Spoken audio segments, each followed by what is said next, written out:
मालिकेच्या आजच्या भागामध्ये आपण पाहत आहोत आता इथे स्वानंदीचे बाबा आणि त्याचबरोबर रोहन हे दोघी जण एकमेकांशी बोलत असतात आणि ते सुद्धा शुशच्या लग्नाबद्दल हे सगळं काही डिस्कस इथे सुरू असताना आता स्वानंदीच्या बाबांचा आवाज मल्लिकावरती चढलेला असतो।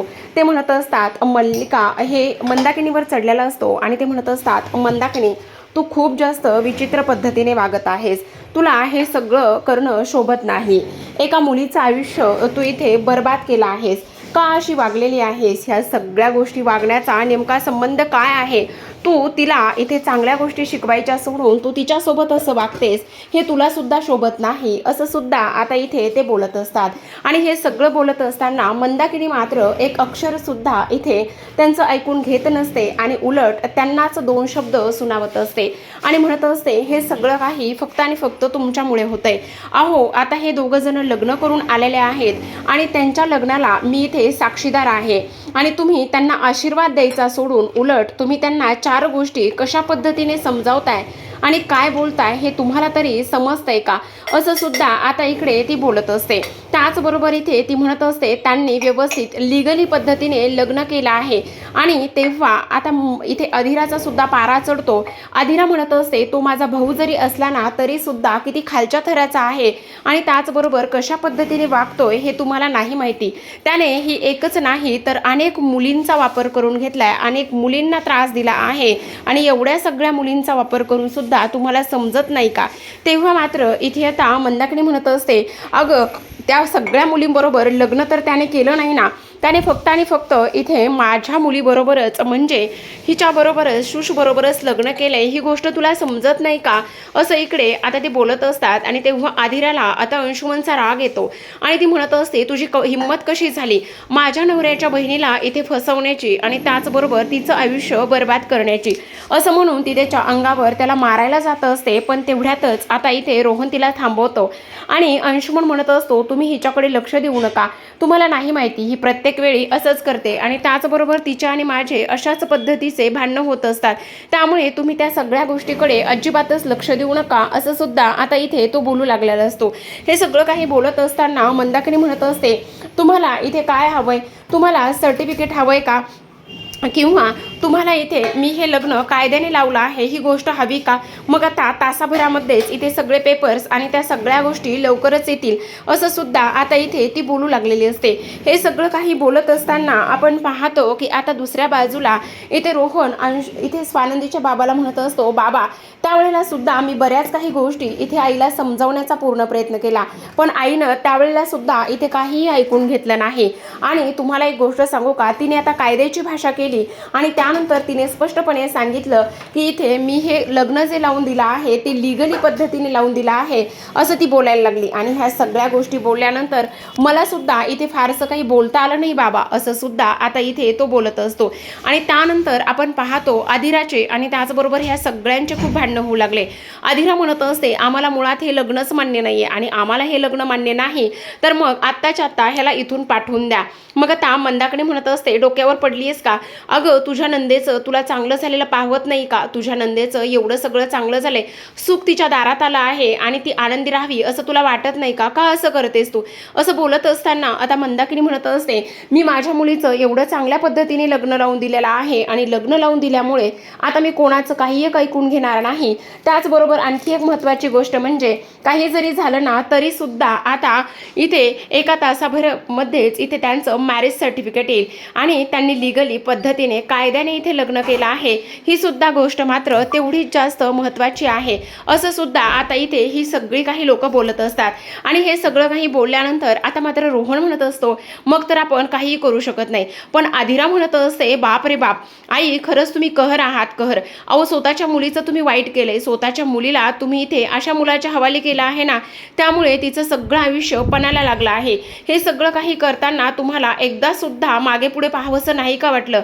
रोहन म्हणत असतो अगं आई तू काय करून बसलीस, हे तुझ्या गोष्टी लक्षात येत आहेत का?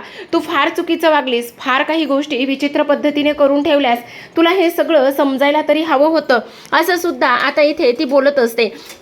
त्याचबरोबर आता इकडे मंदाकिनी म्हणत असते, अरे पण शुशने एवढ्या मोठ्या घरात लग्न केले आणि त्याहूनही सगळ्यात महत्त्वाची गोष्ट म्हणजे तुम्हाला उलट तिचा ह्या सगळ्या गोष्टींचा आनंद व्हायला पाहिजे, तुम्ही उलट हॅपी असायला हवं, तर तुम्ही उलट कशा पद्धतीने रिॲक्ट करतायत आणि तुम्हाला आनंद झाला नाही ही गोष्ट वेगळी आहे का, असं इथे आता ती बोलू लागलेली असते. त्याच वेळेला आता इकडे स्वानंदीचे बाबा म्हणत असतात, तुझ्यासमोर डोकं जरी फोडून घेतलं ना तरी सुद्धा तू कोणाचं काहीच ऐकणार नाहीस, कारण तुला मुळात कोणाचं काही पटतच नाही, तर तू काय ऐकून घेणार आहेस. आणि ह्या बाई पुढे आता इथे काहीच बोलण्यात अर्थ नाहीये. तेव्हा मंदाकिनी म्हणत असते, अगदी बरोबर बोलताय तुम्ही, तुम्हाला माझं काही म्हणणं ऐकूनच घ्यायचं नाही ना, जर तुम्हाला माझं काही म्हणणं ऐकूनच घ्यायचं नाही तर ह्या सगळ्या गोष्टी बोलण्यात काहीच अर्थ नाही. पोरांनो चला तुम्ही ना दर्शन घ्या आणि त्याचबरोबर थोरा मोठ्यांचे आशीर्वाद घ्या, असं म्हणून शुश आणि अंशुमनला आता इथे ती आशीर्वाद घ्यायला लावत असते. तेव्हा मंदाकिनीच्या दोघेही जण पाया पडतात. मंदाकिनीच्या पाया पडल्यानंतर इथे मात्र स्वानंदीचे बाबा अजिबातच आशीर्वाद देत नाहीत आणि तेव्हा शुश म्हणत असते, बाबा काय हे तुम्ही मला आशीर्वाद देणार नाहीयेत का. तेव्हा ते म्हणत असतात, जर तू चांगल्या मुलाबरोबर लग्न केलं असतं, तू जर चांगला मुलगा निवडला असतास ना तर एक वेळ आम्ही तुला आशीर्वाद दिला असता, पण तू फार चुकीचा मुलगा निवडलायस आणि चुकीच्या मुलाबरोबर लग्न केलंय, स्वतःच्या आयुष्याचं वाटोळं करून घेतलंयस, त्यामुळे मात्र मी काही जरी झालं ना तरी सुद्धा इथे तुला आशीर्वाद नाही देऊ शकत, असं स्पष्टपणे आता इथे ते बोलू लागलेले असतात. ह्या सगळ्या गोष्टी बोलत असताना आता मात्र इकडे रोहन म्हणत असतो, बाबा हे सगळं ह्या पद्धतीने झालंय आणि त्याचबरोबर आता मला असं वाटतंय की तुम्ही आता तरी रिसेप्शनला यायला हवं, अजून तरी इथे स्वानंदीताईला तुमच्या आशीर्वादाची आणि तुमच्या सपोर्टची फार जास्त गरज आहे, असं इथे आता ते बोलू लागलेले असतात. तेव्हा दुसरीकडे आपण पाहतो आता हे सगळं काही सुरू असताना इथे मात्र जो अंशुमन आहे त्याच्या खोलीत असतो. तेवढ्यातच मल्लिका येते आणि मल्लिका आल्याबरोबर अंशुमनला एक शॉर्ट ड्रेस इथे शूजसाठी देऊन जाते. तर दुसऱ्या बाजूला आता स्वानंदी आलेली असते. जेव्हा स्वानंदी येते त्यावेळेला ती अंशुमनला आवाज देत असते. तेव्हा अंशुमन म्हणत असतो, अरे वहिनी तू आलीस येते, वाव ही तर किती आनंदाची गोष्ट आहे, खरंच तू माझ्या खोलीमध्ये आलीस. तेव्हा ती आल्याबरोबर म्हणत असते, शुश कुठे आहे. मग आता तो म्हणत असतो, अरे सॉरी मी विसरलोच नाही, तर तुझ्या बहिणीची सुद्धा खोली, म्हणजे तू आता इथून पुढे नेहमीच आमच्या खोलीत येणार आहेस ना. पण वहिनी खरंच बरं झालं हा तू आलीस, तर तू आल्यामुळे ना मला खरंच फारच आनंद झालाय, असं सुद्धा आता इकडे तो बोलत असतो. आता हे सगळं काही बोलल्यानंतर आपण पाहतो इथे ती म्हणत असते, शुश कुठे आहे सांग. तेव्हा तो म्हणतो, ती वॉशरूमला गेली, माझं तिच्याकडे काम होतं. मग आता लगेचच तो म्हणत असतो, पण आता जर इथे वहिनी बराच वेळ थांबली तर प्रॉब्लेम होईल. काय झालं वहिनी, काय झालं, बोल ना. काही नाही, मी ना तिच्यासाठी साडी वगैरे ह्या सगळ्या गोष्टी आणल्या होत्या, तिला त्या द्यायच्यात, मी तिच्याच हातात देणार आहे. पण तेवढ्यातच स्वानंदीला बाहेरून आवाज येतो. तेव्हा तो म्हणत असतो, वहिनी तू काळजी करू नकोस, मी व्यवस्थित तिच्याकडे देतो. आता मी तिचा नवरा आहे म्हटल्यावर देणारच ना गं, माझी बायको सुद्धा पार्टीमध्ये छानच दिसली पाहिजे ना, असं म्हणून स्वानंदी शेवटी इथे अंशुमनकडे ती बॅग देते आणि तिथून निघून जाते. आता स्वानंदी ती बॅग देऊन निघून गेल्यानंतर इथे अंशुमन मात्र ती बॅग बदली करत असतो. जी अगोदर मल्लिकाने दिलेली शॉर्ट ड्रेसची बॅग आहे ती बॅग त्या जागी ठेवतो आणि स्वानंदीने दिलेली बॅग बाजूला काढून ठेवत असतो. शूश आलेली असते. शूश मात्र अगदी साधी भोळी आणि भाबडी आल्याबरोबर इथे लगेचच तो म्हणत असतो, हे बघ आत्ताच वहिनी आली होती आणि वहिनीने ना ही बॅग तुझ्यासाठी आणली, याच्यामध्ये ना मस्त तुझ्यासाठी ड्रेस आहे. तेव्हा ती म्हणत असते, अंशू हे सगळं काय आहे. अरे इथे ट्रेडिशनल पार्टी आहे ना, पारंपरिक आहे ना काहीतरी, मग मला ताईनं हे असलं काय घालायला दिले. आता बघ तुझ्या ताईनं घालायला दिलंय, तू प्रिटी दिसली पाहिजेस ना छान अशी, आणि म्हणून कदाचित हे घालायला दिलेलं असेल, तू एवढा काय विचार करतेस. हे बघ नाही पण ताईने नक्की मलाच दिले ना, आता मी काही खोटं बोलणार आहे का तुझ्याशी, सांग बरं.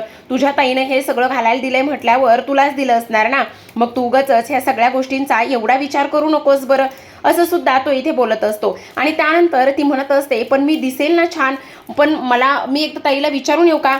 तेव्हा अंशू म्हणत असतो, काही गरज नाहीये विचारायची वगैरे, हे सगळं तिनं तुला घालायला दिलंय ना, मग घालायला दिलंय तर तू ते घालायचं, समजलं का. काही जरी झालं ना तरी सुद्धा तू ह्यामध्ये कमाल आणि प्रिटी दिसणार आहेस. आता लगेच शूज तो ड्रेस आतमध्ये घेऊन जाते. अंशुमनने मात्र त्याची बाजी मारलेली असते. आज अंशुमनला इथे गोंधळ घालायचा असतो, कारण एक खूप मोठे गेस्ट येणार असतात आणि त्यांच्यासमोरच आता हा सगळा काही तमाशा वगैरे करणार असतो. दुसरीकडे आता रोहन समजावत असतो. तो म्हणत असतो, बाबा आपण जाऊया ना रिसेप्शनला. पण तेवढ्यातच आता मंदाकिनी आलेली असते आणि तेव्हा रोहन तिथून निघून जातो. मंदाकिनी म्हणत असते, स्वतःच्या मुलीच्या इथे रिसेप्शनला तुम्हाला यायचं नाहीये का. का नाही यायचं सांगा ना. अहो तुम्हाला तिचा आनंद बघवतच नाहीये का. तेव्हा ते म्हणत असतात नाही माझं मी ठरवणार आहे, मला यायचं की नाही ते माझं मी ठरवेल, तू त्या सगळ्या गोष्टीमध्ये पडायची काहीच गरज नाहीये. पण आता मंदाकिनी म्हणत असते ठीक आहे तुम्हाला यायचं नाही ना तर नका येऊ, तुम्हाला जे करायचं आहे ना ते तुम्ही करा, माझं मी जाणार आहे आणि माझ्या लेकीचा आनंद मला पाहायचाच आहे असं सुद्धा ती बोलत असते. आणि त्यानंतर 4 शब्द सुनावून अजूनच तिथून निघून जाते. रोहन ह्यांचं सगळं काही बोलणं ऐकत असतो पण तो मुद्दामच तिथे पुन्हा येण्याचा इंटरेस्ट दाखवत नाही, कारण तो जर आला तर पुन्हा आणखी मंदाकिनी 4 शब्द वाढवेल आणि 4 शब्द वाढवल्यानंतर पुन्हा आणखी ते भांडण वाढतच जाईल. मग आता रोहन पुन्हा बाहेर येतो, आदिरा सुद्धा येते आणि स्वानंदीच्या बाबाला म्हणत असतात बाबा हे बघा मी काय म्हणतो आपल्या सूजचं रिसेप्शन आहे आणि तुम्ही खरंच ठरवलं का येणार नाहीत म्हणून. पण बाबा मी काय म्हणतो ऐका ना, आपण असं समजूया ना की स्वानंदीताईला आपली तिथे सगळ्यात जास्त गरज आहे आणि त्यामुळे कदाचित आपण तिथे जाणं फार जास्त योग्य आहे. हे बघा बाबा प्लीज नाही म्हणू नका, पण काही जरी झालं ना तरी सुद्धा आपल्याला तिथं जाणं फार गरजेचं आहे असं इकडे तो बोलत असतो. तेव्हा स्वानंदीचे बाबा विचार करू लागतात की खरंच माझ्या नंदूला गरज असेल का. आणि बरोबर आहे रोहन म्हणतो ते बरोबर आहे, कारण तिथे जाऊन ही मंदाकिनी आणखी काही 4 गोष्टी वेगळ्या करेल तेव्हा मला ते सगळं सावरून घ्यायला गरज तर लागणारच आहे तिथे असं सुद्धा तो बोलतो. दुसरीकडे आता पार्टीसाठी इथे सुंदर अशी मुनिया पैठणी स्वानंदीने वेअर केलेली असते, खूपच कमाल त्यामध्ये दिसत असते. हा समर आल्यानंतर स्वानंदीचं ते रूप पाहतच राहत असतो, म्हणत असतो स्वानंदी मॅडम तुम्ही. तेव्हा ती म्हणत असते काय झालं राजवाडे, हा कलर खूपच जास्त डार्क दिसतोय का, काय करू मी चेंज करू का. अहो एवढे सगळे गेस्ट येणार आहेत आणि मीच अशी दिसणार असेल तर नको मी चेंज करते. आणि चेंज करायला जाणार तेवढ्यातच समर आता तिचा हात पकडतो आणि हात पकडल्यानंतर पुन्हा एकदा ती म्हणत असते काय झालं राजवाडे बोला ना, मी खरंच चांगली दिसते ना. पण समर म्हणत असतो नाही तुम्ही ह्यामध्ये सुंदर दिसताय. तर पाहत राहा विण दोघातली ही तुटे ना. भेटूयात उद्याच्या भागात.